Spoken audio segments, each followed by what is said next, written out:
And the topic is Representative Richard Fulton and the Civil Rights Movement in a real sense from 1962 to 1972.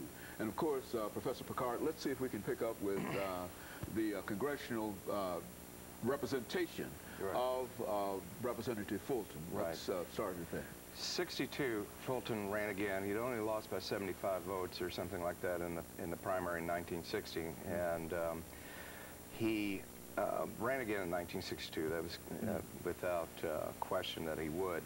At this time, he had the backing of the Nashville Tennessean. John Siegenthaler said they had some qualms about him right first, but they decided to back him. They didn't like Loser's record.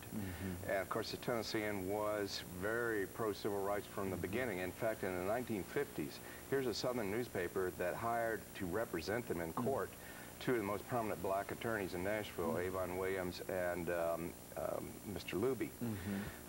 So they backed Fulton, and this time in the primary, what happened on the night of the primary, it went on so late that Fulton fell asleep in Siegenthaler's office. The next morning, Loser was ahead by 75 votes, but it looked like there was some funny business with the absentee ballots in one councilman's district. And in fact, he apparently brought out the post-mortem vote, we'll call it.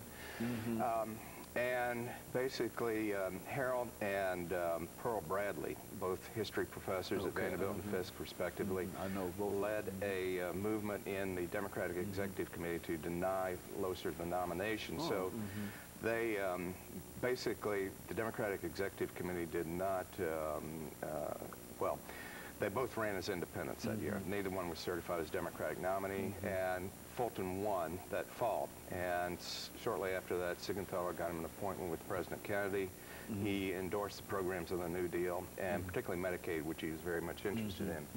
Now, when he went to Congress, he had a controversy come up right away. He was the first Southern congressman to hire a black staff member.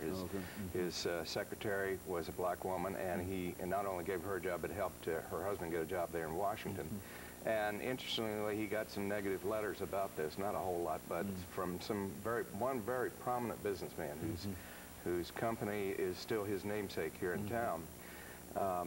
Wrote him a letter saying that Negro, small n, Negro girl that you hired does not deserve that job and has not earned it, because these is white men's taxes that pay her salary, and this is a white man's country. And other people had similar letters. Now, the civil rights issue kind of dominated his mail over the next year or so. That was coming up. He had lots of negative letters from several business people here. Some had some legitimate concerns. Obviously, property rights is a concept that predates the United States. It goes back as far as, at least as the Magna Carta, as far as I know. And so they had some legitimate concerns, and then of course there are others who were writing things like, would you want your daughter marrying a Negro? Or another one, very prominent businessman said that Negro agitation is being paid for by the Jews who run this country. Fulton did vote for the bill. Now, interestingly, only two members of the Tennessee delegation voted for the bill that year. The other was Ross Bass of Pulaski, Tennessee, the birthplace of the Ku Klux Klan. He and Frank Clement were in a primary race for the Senate that year. And make a long story short, both were very pro-civil rights, as you may remember.